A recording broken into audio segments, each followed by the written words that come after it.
ओम।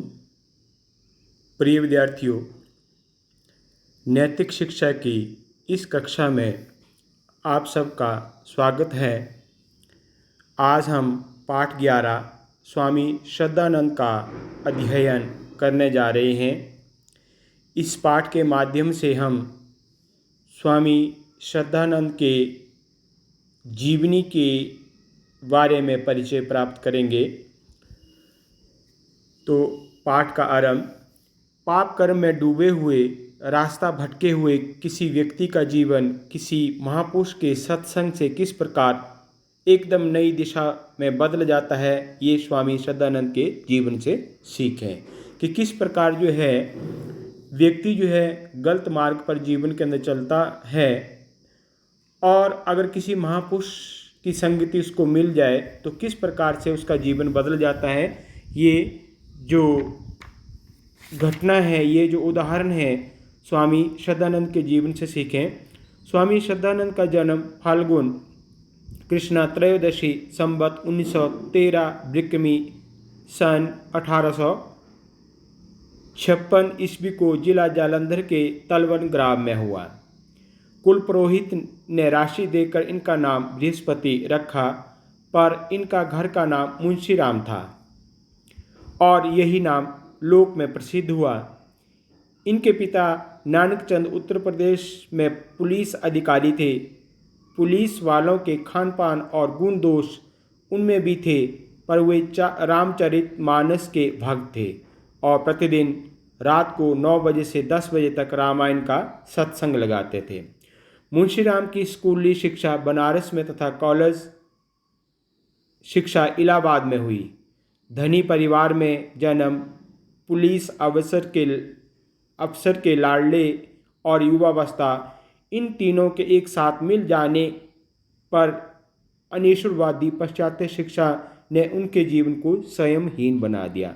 अर्थात हर प्रकार की सुविधा उनके जीवन को मिलने पर जो है वे जो है अनिश्वरवादी का अर्थ होता है ईश्वर में विश्वास न करने वाला, तथा पाश्चात्य जो इंग्लिश माध्यम की जो शिक्षा है उनको प्राप्त करने से इनके जीवन का जो है कोई सिद्धांत नहीं रहा। ये संयमहीन अर्थात जिनके जीवन पर कोई काबू नहीं रहता वैसे बन गए। कुछ समय बाद उनका जीवन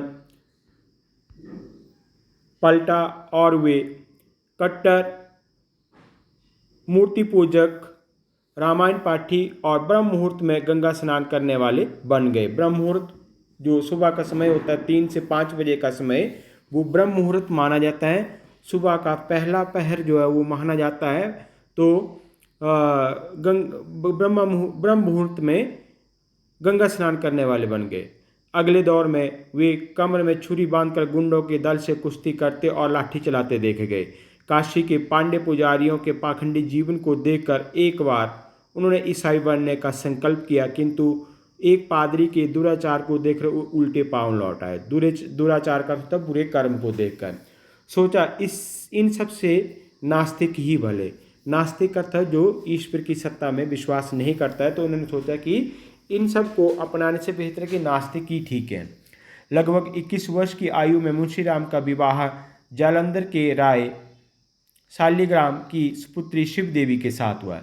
शिव देवी ने केवल प्राथमिक शिक्षा प्राप्त की थी। प्राथमिक शिक्षा की प्राइमरी तक की शिक्षा उन्होंने प्राप्त की थी।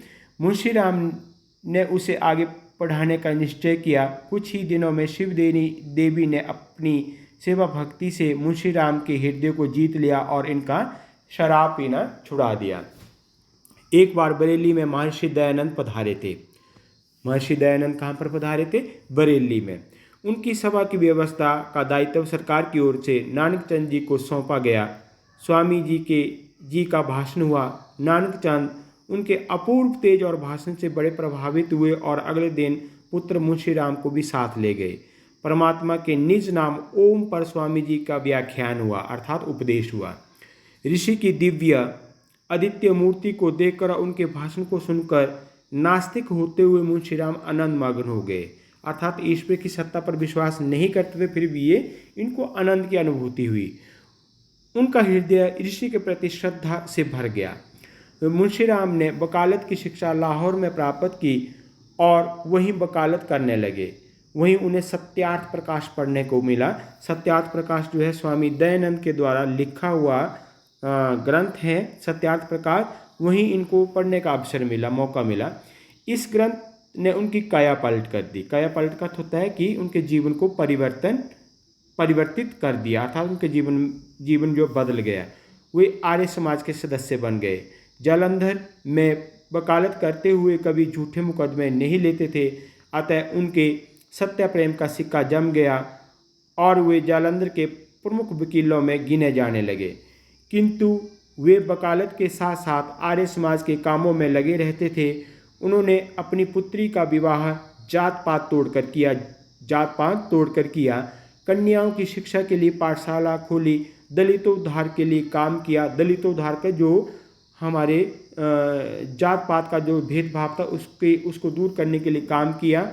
शास्त्रार्थ किए। शास्त्रार्थ का तो होता है कि जो वैदिक सत्य सनातन धर्म है उसकी सत्यता को प्रमाणित करने के लिए शास्त्रार्थ, जो शास्त्रों के ऊपर वाद विवाद होता है उसको शास्त्रार्थ कहा जाता है। शुद्धि आंदोलन चलाया। शुद्धि आंदोलन चलाया का अर्थ होता है कि जो दूसरे धर्म के लोग अगर हिंदू धर्म को अपनाना चाहते हैं तो उनका शुद्धिकरण करके जो है उसको हिंदू धर्म स्वीकार करवाया जाता, तो उसको शुद्धि आंदोलन कहा जाता। तो शुद्धि आंदोलन चलाया। जनता उनके आचरण से इतनी प्रभावित हुई कि सब उनको महात्मा मुंशीराम कहने लगे। महात्मा मुंशीराम स्वामी दयानंद के सच्चे शिष्य बन गए और प्राचीन गुरुकुल प्रणाली के अनुसार वैदिक शिक्षा के कार्य में जुट गए। गुरुकुल कांगड़ी हरिद्वार उन्हीं की देन है। गुरुकुल कांगड़ी जो है आज भी हरिद्वार में चलता है, तो ये उन्हीं की देन है। इस गुरुकुल की स्थापना के लिए जिला बिजनौर के कांगड़ी गांव में जमीन मिली।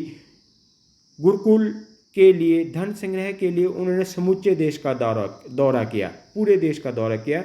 उन्होंने अपनी निजी संपत्ति, जो उनके पास अपनी संपत्ति थी, कोठी अर्थात जो घर था, अखबार और प्रेस भी गुरुकुल को अर्पण कर दिया, अर्थात गुरुकुल को दान कर दिया, तथा अपने दोनों पुत्रों को गुरुकुल में दाखिल किया।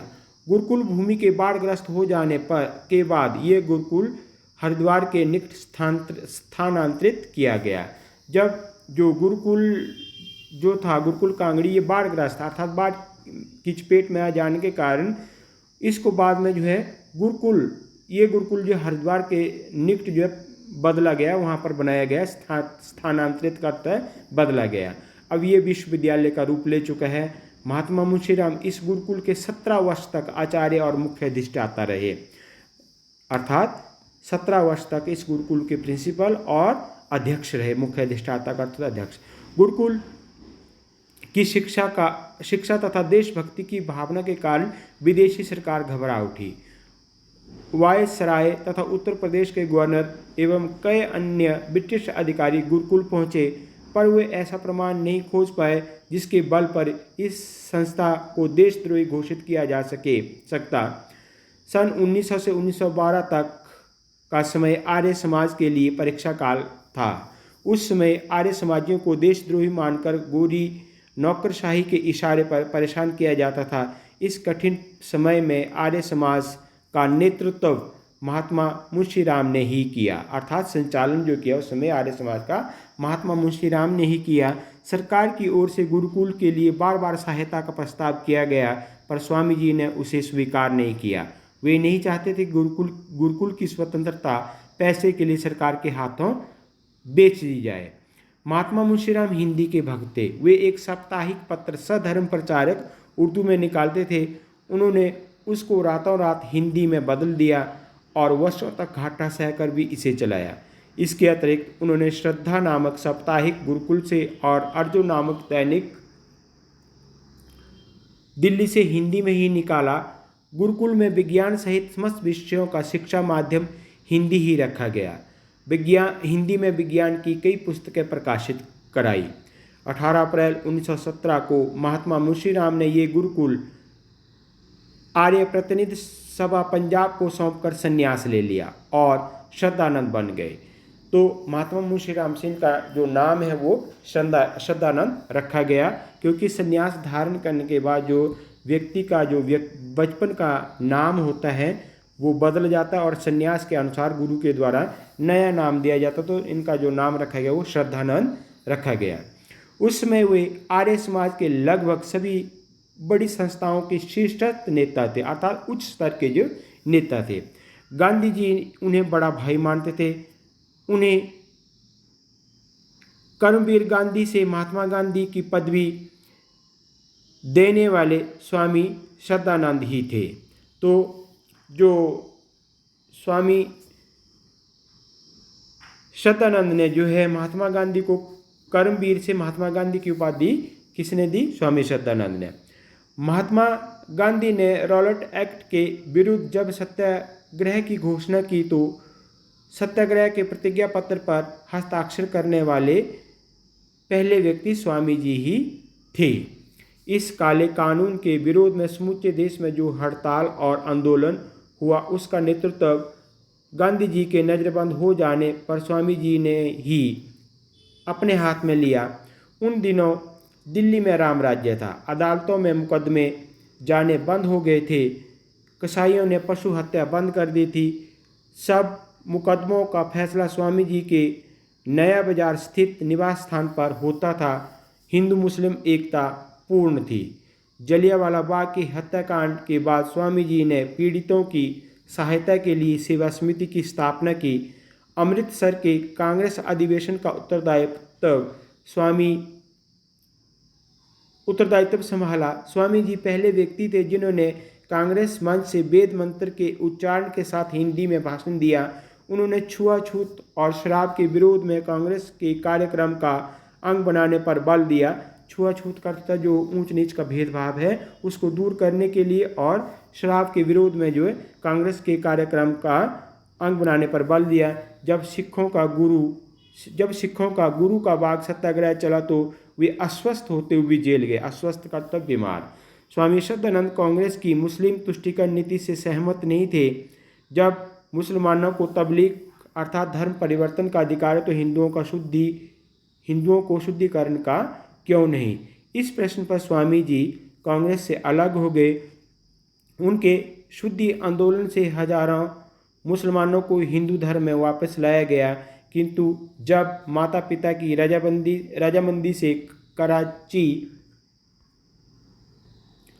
की असगरी बेगम ने शुद्ध होकर शांति देवी नाम से एक हिंदू से विवाह किया तो उनकी हत्या का षड्यंत्र रचा गया और 23 दिसंबर 1928 को अब्दुल रशीद नाम के युवा ने पिस्तौल की 3 गोलियों से उन्हें शहीद कर दिया।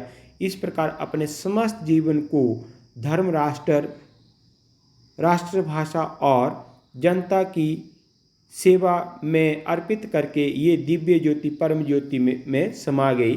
ठीक ही कहा है श्रद्धा और आनंद की एक खान श्रद्धानंद थे। धर्म पर जो हो गए बलिदान श्रद्धानंद थे। तो इस पाठ का जो अभ्यास है वो आगे आपको मैं बता रहा हूँ। तो पहला प्रश्न है इसका, यहाँ मैंने कुछ शब्दार्थ लिखे हैं। तो युवावस्था, जवानी की आयु, अनिश्वरवादी, ईश्वर को न मानने वाला, संयमहीन, काबू न होना, दुराचार, बुरा आचरण, नास्तिक, जो ईश्वर में को न मानता हो, दायित्व, जिम्मेवारी, व्याख्यान, उपदेश, कायापलट, जीवन परिवर्तन हो जाना, शीर्षस्थ उच्च पद पर, तबलीग, धर्म परिवर्तन। तो पहला प्रश्न है,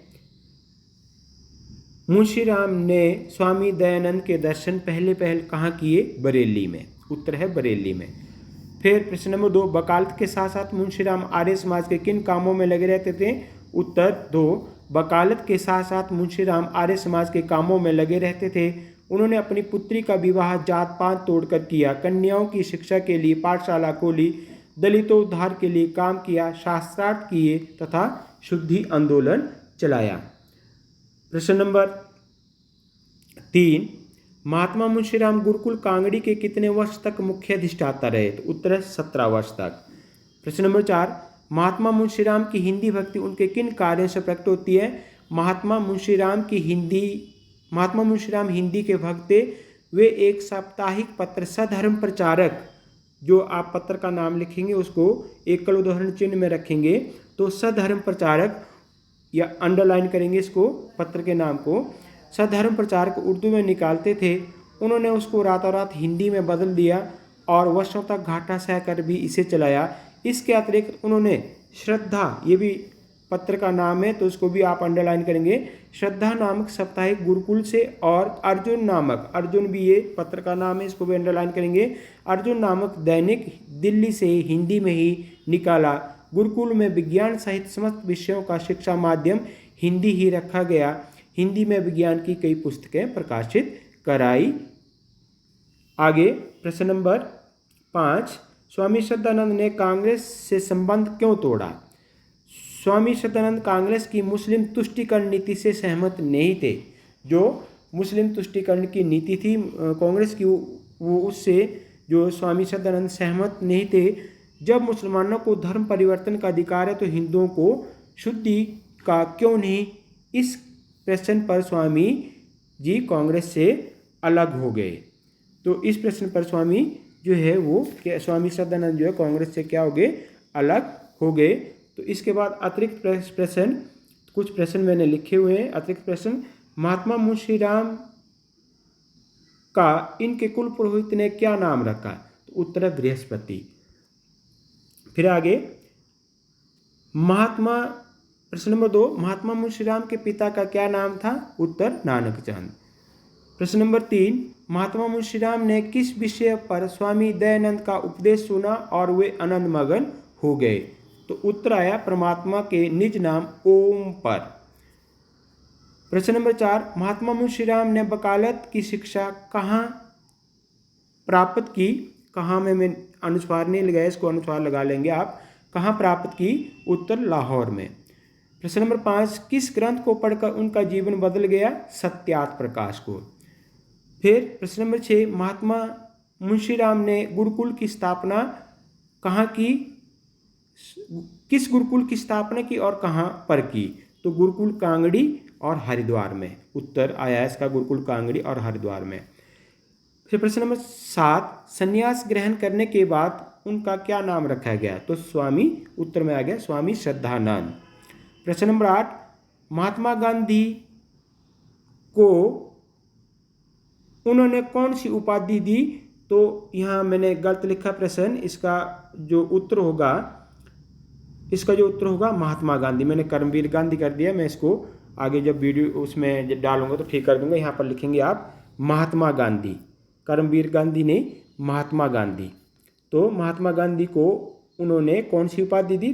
तो आप उत्तर में लिखेंगे महात्मा गांधी, कर्मवीर गांधी नहीं होगा, महात्मा गांधी। तो आगे प्रश्न नंबर 9, जलियांवाला बाग के हत्याकांड के पीड़ितों के लिए स्वामी श्रद्धानंद ने किस समिति की स्थापना की? तो उत्तर आ गया सेवा समिति। प्रश्न नंबर 10, स्वामी श्रद्धानंद की हत्या कब और किसने की? तो उत्तर में आएगा 23 दिसंबर 1928 को अब्दुल रशीद नामक युवक ने उन स्वामी श्रद्धानंद की हत्या की। तो आज की वीडियो में इतना ही। तो आप सभी जो है इस वीडियो के माध्यम से पाठ को समझेंगे और प्रश्नों को समझेंगे। तो सभी का धन्यवाद। इति ओम शम।